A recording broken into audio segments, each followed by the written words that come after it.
बांग्लादेश की internal politics है या भारत विरोध करने वाले लोगों के खिलाफ कार्रवाई की जा रही है, ये कहां हद तक सही है।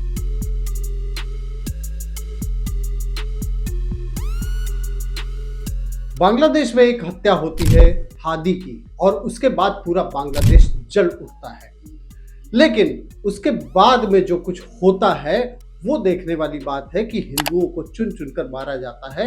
यहाँ तक कि जो वहाँ मीडिया रहती, मीडिया हाउसेस को भी चलाया जाता है। यूनुस सरकार कहती है कि वो कार्रवाई कर रही है, लेकिन असल में ये कार्रवाई होती कहीं दिखती नहीं है।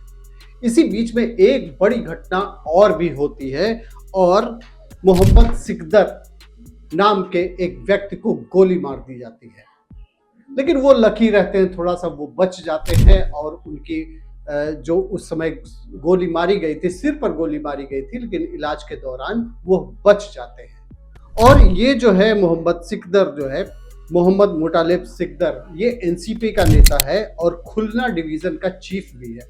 सबसे बड़ी बात यह है कि भारत का विरोध करने में इसका बड़ा नाम होता है और इसमें जो ग्रेटर बांग्लादेश, जो कि बार बार चिकन नेक को काटने की, भारत के चिकन नेक को काटने की बात की जाती है और उसको बांग्लादेश में मिलाने की बात की जाती है, ग्रेटर बांग्लादेश का सपना पालने वाले इन कट्टरपंथियों को अब जवाब देना शुरू कर दिया है। अननोन गनमैन ने जवाब देना उन्हीं की भाषा में शुरू कर दिया है।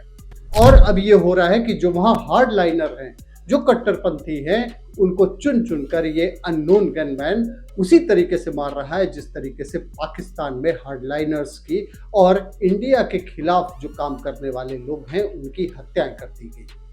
आज यही पैटर्न बांग्लादेश में भी काम कर रहा है, यानी कि जो कट्टरपंथी हैं उनको उसी तरीके से जवाब दिया जाता है जिसकी भाषा को वो बखूबी समझते हैं।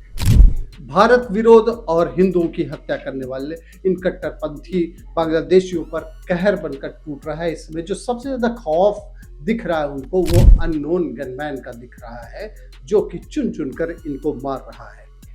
अभी की जो स्थितियां हैं कि मोहम्मद यूनुस बार बार यही कहते हैं कि जिन हिंदुओं के खिलाफ हत्याएं की गई और उनके खिलाफ जितने भी काम हुए कट्टरपंथियों ने किया, सरकार उसके खिलाफ काम कर रही है, लेकिन असलियत क्या ये है ये आप भी जानते हैं। मोहम्मद यूनुस ही कट्टरपंथियों को शुरू में उन्होंने बढ़ावा दिया और अब ये लगता है कि चूंकि आने वाले चुनाव है, वहां चुनाव होने जा रहे हैं, हसीना शेख इस समय भारत में है और वो उस समय पार्टिसिपेट नहीं कर पा रही। उनकी पार्टी जो है, उनके खिलाफ जो कट्टरपंथी है उन्होंने काम किया हुआ है, इसलिए अराजकता की स्थिति ऐसी हुई है कि मोहम्मद यूनुस के हाथ से सब कुछ निकल गया है।